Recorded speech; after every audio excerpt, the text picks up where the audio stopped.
Hello, I'm Sam Clausen. And I'm Katie O'Neill. And this is The Times. Here are today's numbers.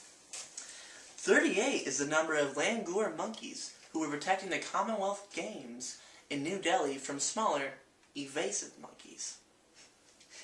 I won't be going to that Delhi again. No. Bob's Meat and Cheese. Mine. Delhi. Indeed. Trustworthy Delhi. Roast beef and parmesan. Very tasty. 53 is the percentage of U.S. Protestants in a survey who could not identify Martin Luther as the individual who started the Reformation. What a surprising little tidbit that is. Well, I was shocked. I was shocked. No. Felt something. $47,000 is the amount of money the U.S. Defense Department shelled out to destroy 9,500 copies of Operation Dark Heart. It was an intelligence officer's memoir of the war in Afghanistan. Very interesting. Indeed. Indeed. Indubitably. Indubitably. 113 degrees Fahrenheit is in Los Angeles on September 27th. A record high for that city. 113 degrees. Wow, isn't that British? It is British. Very British. Now that we're done with the numbers, what are we going to do next, Kate? Coffee break? I don't think we have those. No, we're going to move on to world news. I can't remember the last time I had a coffee break. It's 2 minutes ago, Bob. Bill, Sam. That wasn't a coffee break from work. That was just a coffee before work. It's coffee break. No, because I have to be coffee. breaking from work to have coffee. No, not from work, just from any everyday thing. Breaking for coffee. Sitting? Sitting. You can have a coffee break from sitting? Right. Hold on 1 second, chair. I'm going to go have some coffee. In another chair. That's but intelligent, you can't, Kate. because you're working. It's very intelligent. Alright, world news. In Russia, President Dmitry Medvedev sacked Moscow's longtime mayor, Yuri Luzkov. Aww. Luzkov, who was mayor for 18 years, oversaw Moscow's transformation into a glitzy 21st century city, but is regarded as a politician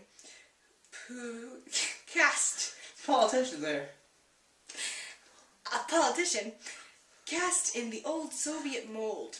His firing could be a sign of Medvedev's asserting his authority over Russia's elite. You know, those politicans always get in the way of our everyday life, huh, Kate? I hate you, Sam. I thought you were talking about pelicans there for a while. Yeah, we all did, didn't we? Hey, back to our home turf in Washington. Not Washington, D.C., mind you. A lot of people think that. But it's just what the state. The state, the only state named after a president. Huh. What about good old Jefferson? Did not have a state named after him. Oh, there's a province, at least. Yeah. Meanwhile, there's a U.S. war crimes case going on in Washington. Not D.C.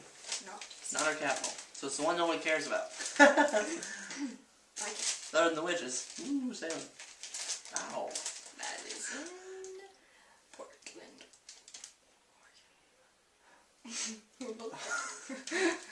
Salem's in Oregon. Is it? Yeah. The more you know.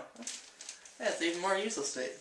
I'm pretty sure it's the capital. Hey, that's named after President Oregon. Salem, Oregon is the capital. Named after President Ronald Reagan.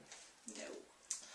Meanwhile, a hearing for one of the 5 U.S. Army soldiers charged with murder for allegedly killing 3 Afghan civilians began September 27th at a base in Washington State, not D.C. Excuse me. If court-martialed and convicted, Specialist Jeremy Morlock could face the death sentence. The 5 soldiers are said to have kept some body parts of Afghans as souvenirs. Quite gruesome indeed. Very familiar case. Familiar. Let's see how it turns out. Well, I hope they didn't take the years so they could hear our broadcast over there in Afghan. September saw Spain's first general strike in 8 years as workers decided spending cuts and changes in labor laws were not allowed. Those silly Spaniards. Yeah. That's why we kicked them out of South America. Nope. Meanwhile, Yep. Europeans elsewhere demonstrated against austerity measures intended to aid debt-ridden economies. In Brussels, tens of thousands of people marched toward European Union buildings to express dissatisfaction with the way the continent's technocrats have dealt with the financial crisis. Technocrats. Technocrats. More like technocraps. No. If I was Spaniard. Is it Spanish? I think it's called Spanish. I don't think we've called them Spaniards since the 1800s. I am pretty sure that is incorrect, Samuel. Well, that's why I'm the anchor near the co-anchor, huh? I am not the co-anchor. Yep. Meanwhile, related to Spain and Venezuela, there's opposition that gains strength. Shall I go on? You shall.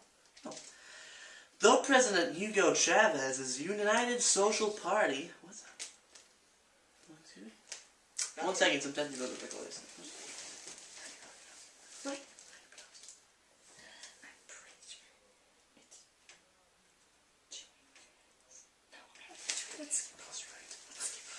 Okay, excuse me from where I was.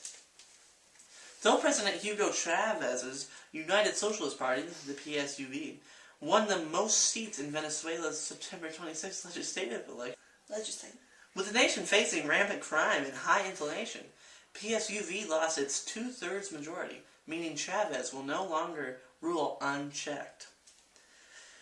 Oh, man. That's crazy. The opposition, which boycotted the 2005 elections, thank you, won about half the popular vote, suggesting Chavez may face a challenge when he runs for re-election in 2012. Right. If we're still here. Isn't that where that, Good point. Isn't that where that theory came from, Venezuela? Nope. It's from Central America, though, right? That's not. That's South America, Venezuela. Yeah. But that's, I mean... You heard it here, folks. I'm pretty sure it is South America, isn't it? Where were the Mayans? The Mayans were Venezuelan, actually. No. Yep. Where were they? They were in Mexico. No, it's Venezuela. They were in Mexico. Venezuela. I think. I know. Really there. And that was the world news. And before we go, what they're ending in Germany on this date. War is over. World War I, that is, on October 3rd. Hey! That's my birthday! Familiar date in this old... Happy birthday to me. Not today. You look really pretty. I was singing about me because it is my birthday. Did not rhyme. So what's can I please do it? Thanks for joining in my song there, Katie. You're welcome, Sam. You're welcome. It's my birthday. So what they're ending in Germany. Well, hopefully, it's crappy newscasters like Katie. Sorry about that. I was talking Germany about... will pay the very last installment of the $33 billion debt levied by the 1919 Treaty of Versailles for starting World War I. Which they didn't really start, by my opinion. The fines crippled the German economy at the time, leading to... There's a story where this kid was walking around with a basket full of money, German money, during this time. Have you ever heard this? I have. And he goes upstairs to, change and whatnot, and he comes back down. The money's all there, but someone stole the basket.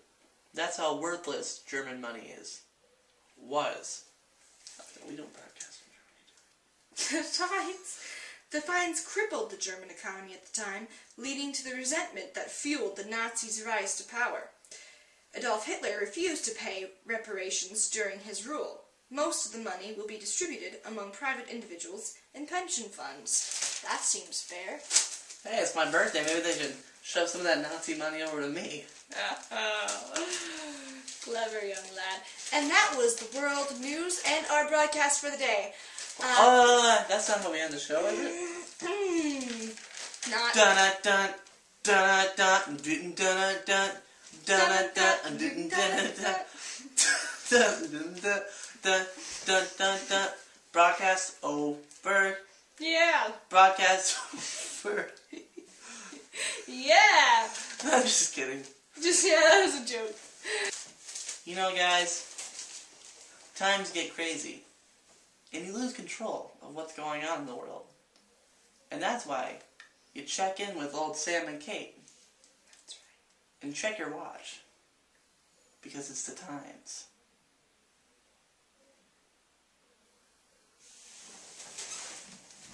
I'm Sam Clausen. Good night.